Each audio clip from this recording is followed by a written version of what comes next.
Yo creo que se ha avanzado mucho, ¿no? O sea, en este sentido. O sea, nosotros teníamos que a la vez resolver tres situaciones. Por un lado, la inclusión de todos dentro del sistema educativo, fundamentalmente el sistema educativo medio. No todo el mundo participaba del sistema educativo medio. Y por otro lado, para que todos logren aprendizajes relevantes, también innovar en educación. Entonces, estas dos cosas que tienen que articular con una buena comunicación con la sociedad, porque también cuando hay un cambio educativo, también hay que ver esa práctica cotidiana que se desarrolla en los centros, cómo se dialoga con la familia, los padres, para ver qué es lo que está ocurriendo ahí, porque a veces también el mundo adulto tiene expectativas que el sistema educativo avance en función de lo que conoce. Y cuando hay innovación educativa y además hay inclusión de vastos sectores que estaban fuera del sistema, esto de alguna forma hay que construir un relato en cada una de las comunidades educativas para poder socializarlo con quienes la integran.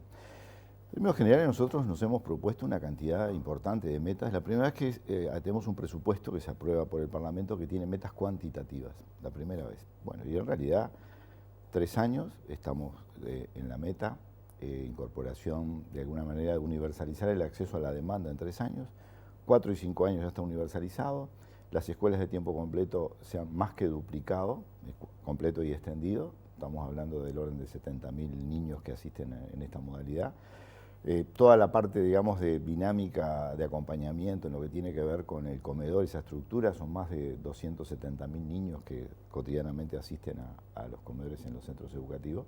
Y luego también toda esta nueva formación integral de educación primaria, ¿no? Se ha agregado educación física, arte, tecnología. La presencia del plan Ceibal también ha impactado en una gran disponibilidad de dispositivos a nivel tecnológico, no solamente las salas de videoconferencia que tenemos en todo el país urbano, sino en escuelas, liceos, UTU y formación en educación, sino también distintos dispositivos que a veces solo estaban reservados para algunos laboratorios de algunos, de alguna manera, centros educativos. Eso hoy está muy socializado en escuelas, liceos y UTU y formación en educación. Por otro lado, teníamos el problema que había miles de chiquilines que salían de la escuela con el papelito y nunca llegaban a un primer año.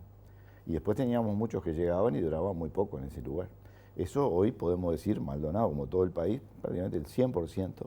Estamos hablando de, creo que son 2.139 chiquilines que han egresado de la escuela y están todos ubicados en un primer año de educación básica.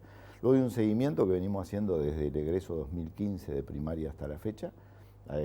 La corte de los 3 últimos años, estamos hablando del orden de 163.000 jóvenes que han ingresado, y hay todo un seguimiento de trayectorias educativas vinculado a asistencia, calificaciones, situaciones que hay que resolver fuera del ámbito educativo por la dinámica y las situaciones de vida que tienen estos jóvenes, y situaciones que hay que resolver también dentro del centro educativo, modificando prácticas, innovando en educación, organizando el conocimiento desde otro lugar y además preparando los centros educativos para atender a toda esta población que antes estaba fuera, en lugares físicos, pues hemos hecho más de 700 intervenciones de edificios nuevos o ampliaciones importantes, hemos incrementado en un 174% el presupuesto, hemos aumentado el orden del 100% del 2005 a la fecha el salario real de los docentes, hemos generado más de 2.600 grupos en educación media que han permitido tener presencia educativa en territorios donde antes no existía.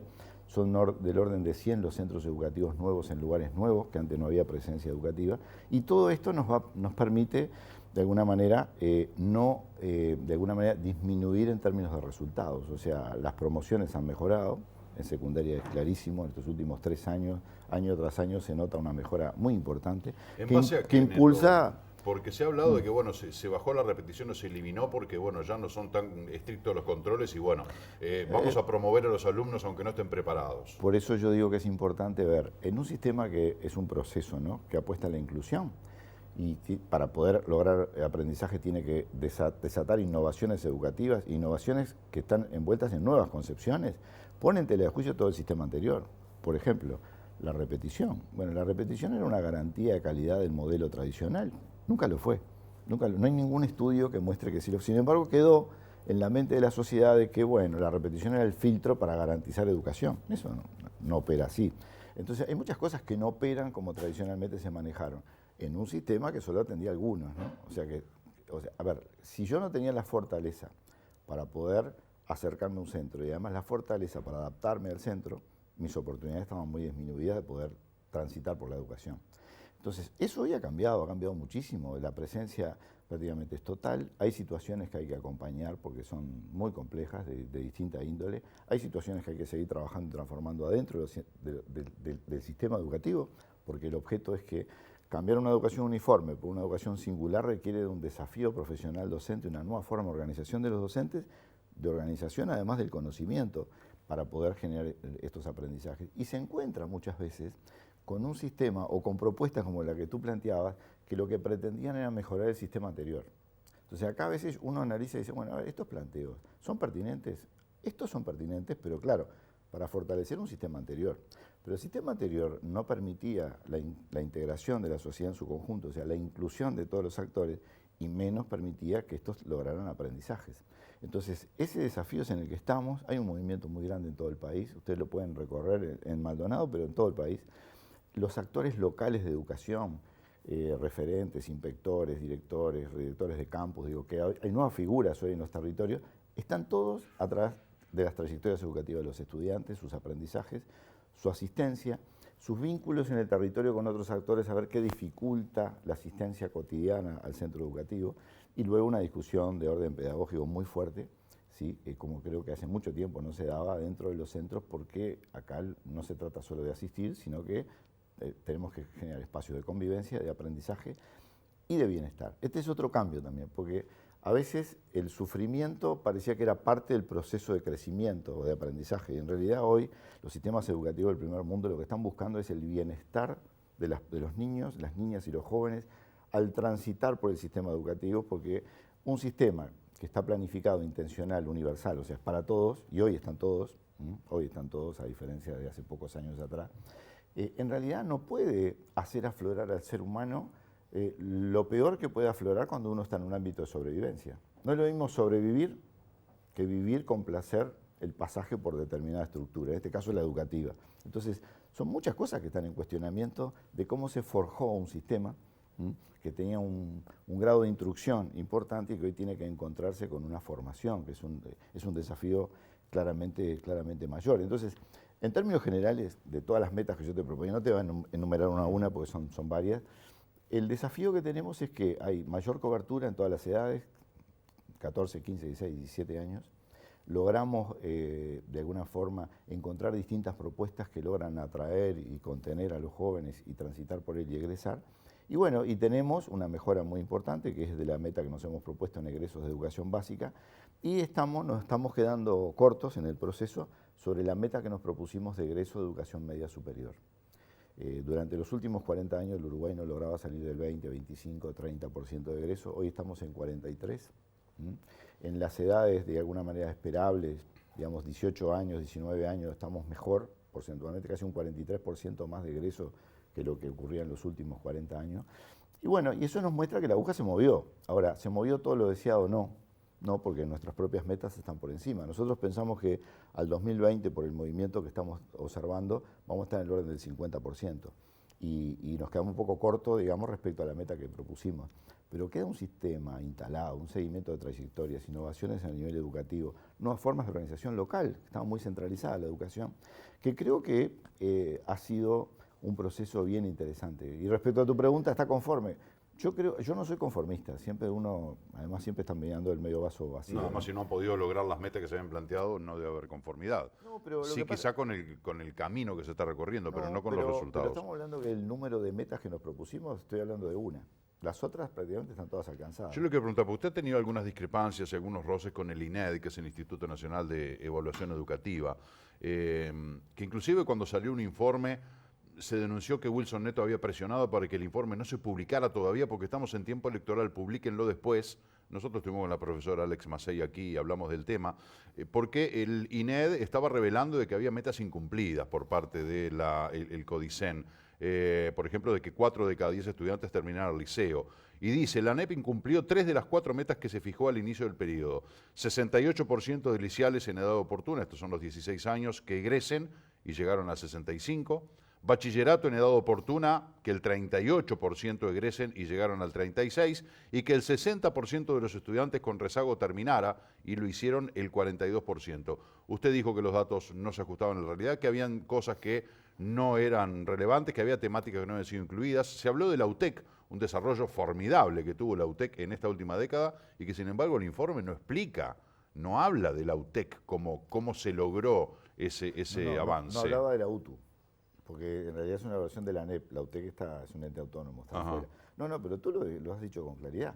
Hay tres elementos, o sea, se dijo 68 y se está hoy en 65 y el periodo no terminó. Bueno, eso es el 90 y pico por ciento de cumplimiento de una meta, nunca se analizó de esa manera.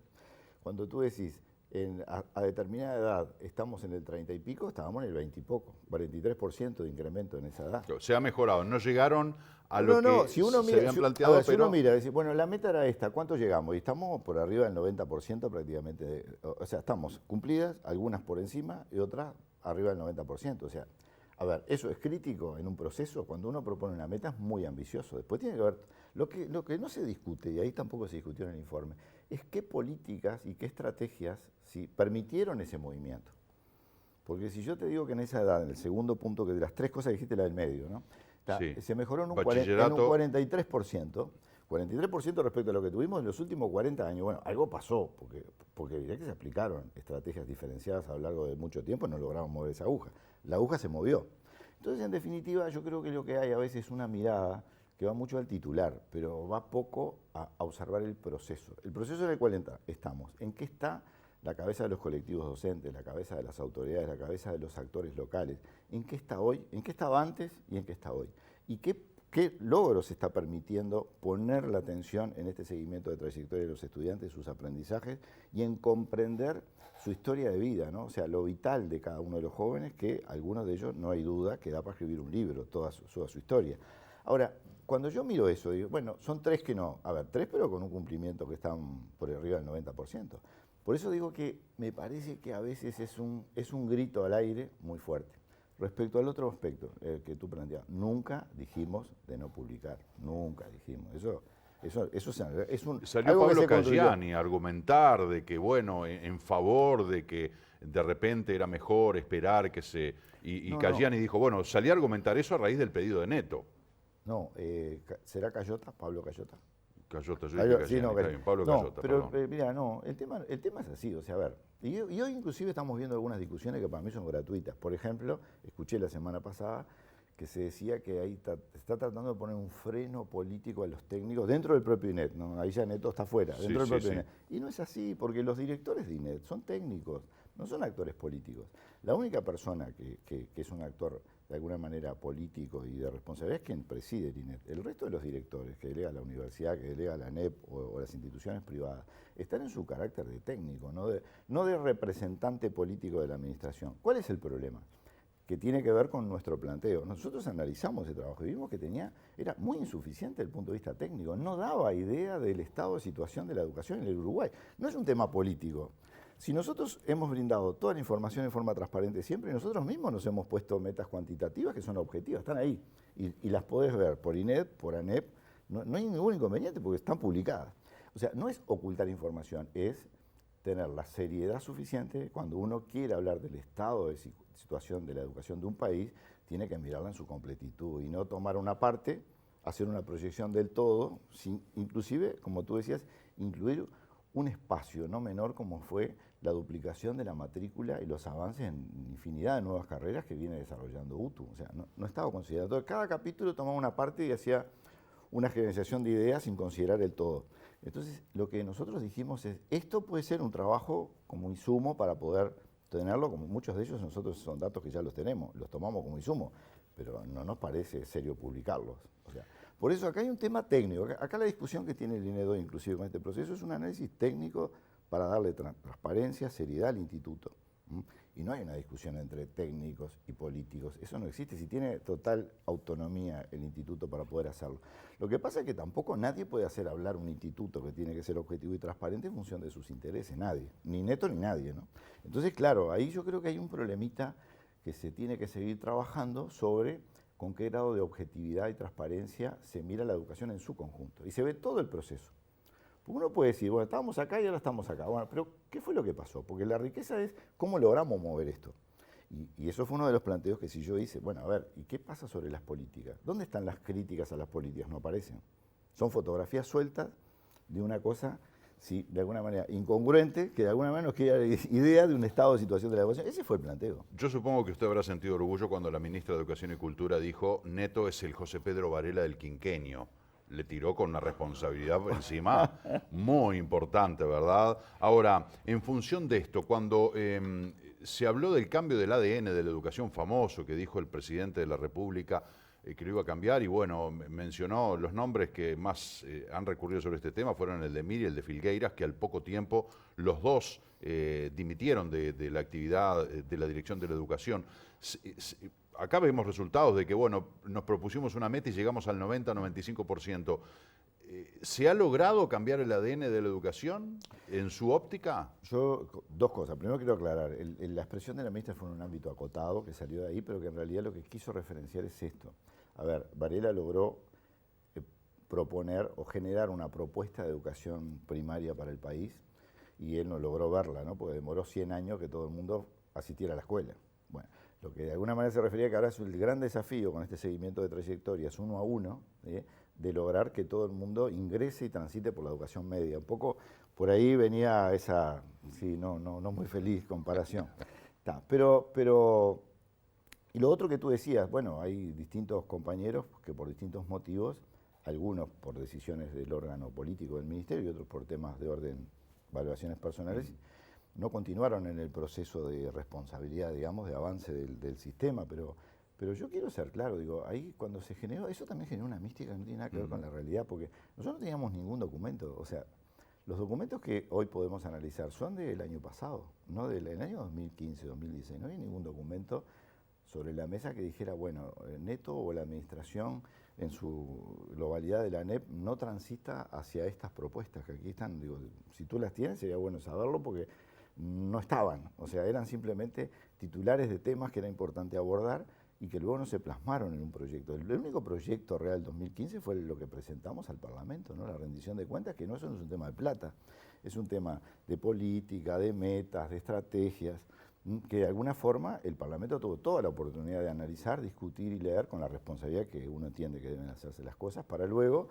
hacer devoluciones en ese marco. O sea que en definitiva, a ver, la dinámica de las responsabilidades están dadas por las instituciones y por lo que están dispuestos a asumir las personas, ¿no? No puede luego eso involucrar construcciones, diálogos o relatos que no tienen nada que ver con lo que realmente ha pasado ni con las vidas de las instituciones, ¿no? La ANEP es un ente autónomo, por tanto se maneja en función de lo que corresponde a la Constitución y la ley, asume sus desafíos, establece los equipos y bueno, y genera políticas que luego tienen que tratar de instalarse en el territorio. Y eso hace que otras instituciones, por ejemplo como el MEC, en la Constitución y en la ley más general están dadas como coordinadores de la educación, pero nunca hemos tenido discusiones así tan distantes como para provocar esas situaciones que se dieron. Neto, tenemos que cerrar la entrevista. Lo último que le quiero preguntar, hemos visto en el marco de lo que fue la campaña Vivir sin Miedo, en el marco de lo que es esta segunda vuelta electoral,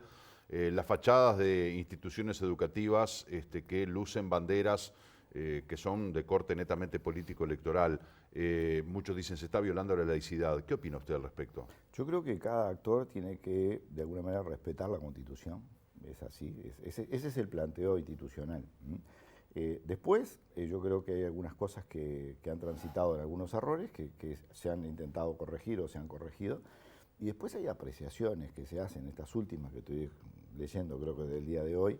A ver, los profesores, los docentes, perdón, los maestros, docentes, educadores sociales, maestros técnicos, para nosotros son constructores de política. O sea, en la micropolítica, en forma colectiva, con los demás actores que desarrollan las pautas establecidas a nivel de las políticas, las macropolíticas, son los que tienen la capacidad de tomar contacto con la realidad y procesar las transformaciones. ¿Está validando que haya pancartas que digan la reforma no es la forma? No, lo que estoy diciendo es que los profesores no obedecemos órdenes de ningún tipo. O sea, ese modelo y esa visión de algunos actores acostumbrados a yo mando y el otro obedece, lo entiendo del planteo de muchos de los actores que surgen, pero no es el docente que tiene el Uruguay ni la política que nosotros hemos transmitido en esto. O sea, el Uruguay no necesita docentes obedientes, necesita docentes creativos, comprometidos con las transformaciones que hay que llevar adelante. Entonces, tanto en lo educativo como en estas otras situaciones, ¿sí? El inducir a los docentes o el obligar a los docentes a tomar decisiones fuera de las propias convicciones que tienen no existe en el Uruguay de hoy. No me responde la pregunta.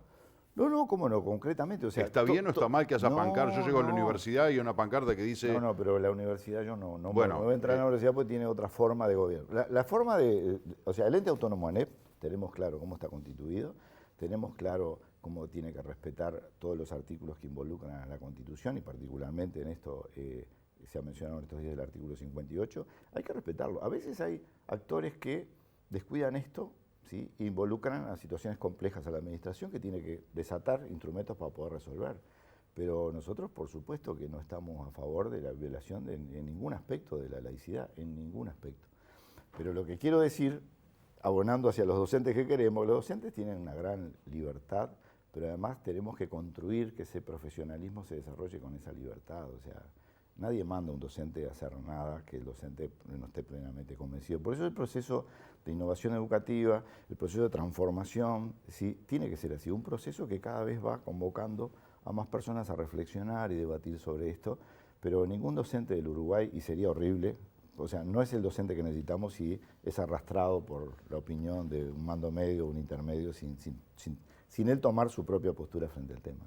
Neto, lamentablemente nos quedamos sin tiempo. Un placer conversar con usted. Bueno, como siempre, un saludo a toda la sociedad de Maldonado y bueno, a seguir juntos, cada uno construyendo el relato que entienda es lo que le ha tocado vivir en su entorno, ¿no? Estamos en un momento donde, por distintos motivos, hay generadores de opinión que van más allá del contacto y el vínculo con las personas y bueno, y generan, en la educación le ha pasado, no es ahora, la educación ha pasado en todo el periodo, ¿no? Poco acercamiento con lo que está viviendo la gente y lo que están viviendo los niños y los jóvenes y la conversación o el diálogo, digamos, con las comunidades para ver cómo construimos y defendemos esta herramienta absolutamente fantástica que tiene el Uruguay, que es el sistema educativo público nacional, ¿no?